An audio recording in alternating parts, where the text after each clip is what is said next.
Okay guys, so just before we jump into the video, I just want to explain a little bit because this video is a little bit shorter than what we normally do. What we always try to do on the channel is we always try to interview home and away fans.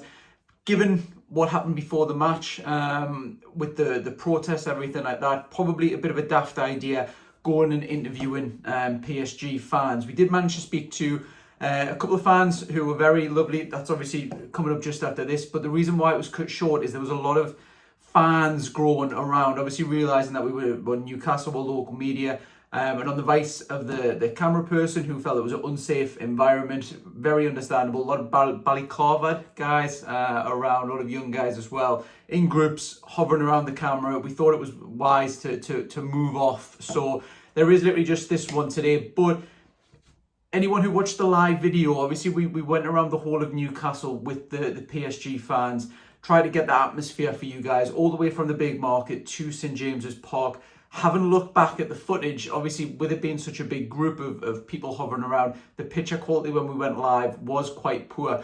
We've got all of the footage on there. We'll be uploading that to the channel, so whether you did see the live or not, you'll get to see it in much better HD quality when we upload as well. Huge arrests made, there was fights, there was everything caught on camera. There's a lot of antagonizing from both sides. I'll let you guys watch it, make up your own mind who was the worst, who was whatever. Entirely up to you guys to watch it, make your own mind up. But obviously a crazy video as well. We are just a small channel, so any like, follow, subscribe is very much appreciated. We were risking the neck a little bit yesterday after the match and with the live, so if you could do that, do us a massive favor, that would be very much appreciated, and we'll get into the video. So we're here with Oliver. Gaspar. right, so must admit, even as a Newcastle fan, did not see that coming, did not anticipate it. What's your thoughts on that game? How would you analyse it?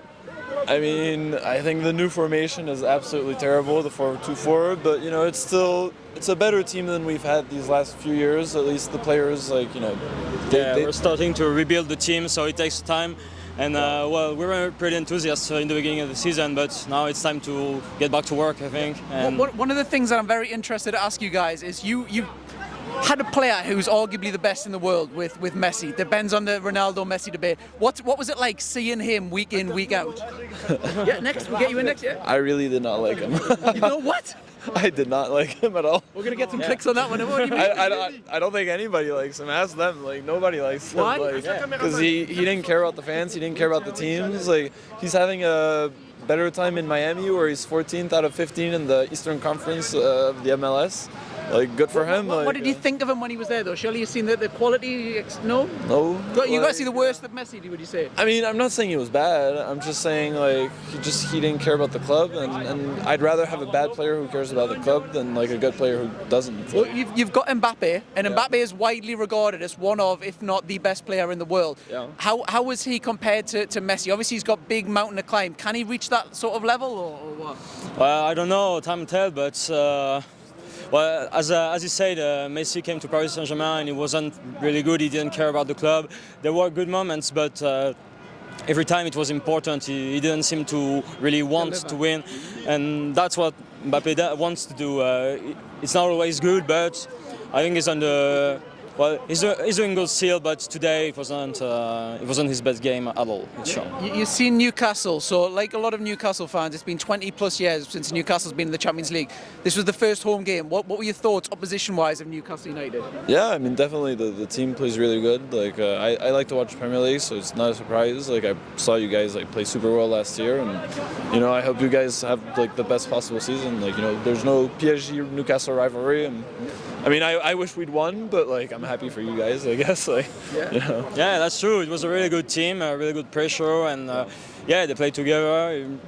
It's a good team. I have no issue. I like Newcastle, so I hope the best for you. But well, the betting agencies, the bookies, said that PSG were the favourites for this group going into it once it was delivered. Do you still class yourselves as the favourites given the results?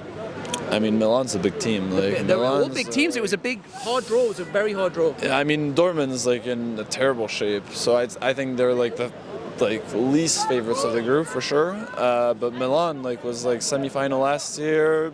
Probably have the best goalkeeper in the world. Like, I'm French, so I think Magnon is. But I don't know. Milan is a really big team, and Newcastle is obviously going to do really well. But I think PSG definitely still has the opportunity to finish top foot. So Yeah, sure. We'll see how we're going to play against Milan. It will be a really important game. So, yeah, this was a bad night, but maybe we can just get back on our feet. And if we make good games against Milan, well, I think that there's still many things to do. And with the team really playing together, maybe we'll get better. Yeah. So you mentioned you watched some Premier League matches. Yeah. Newcastle have got very rich owners.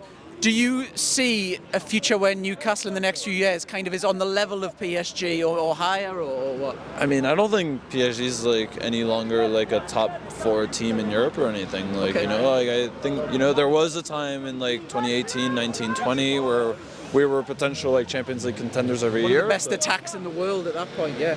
Yeah, but it's not really no longer the case, and that's okay. Like, I mean, I again, it's what we were saying before. I'd rather have a team that cares than like a team that like doesn't and performs better.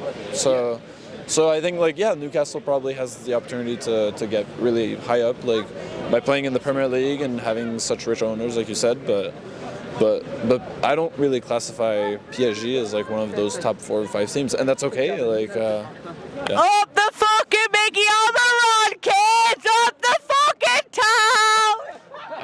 I have no idea what you just said. Like, Shorty. I did not understand that accent.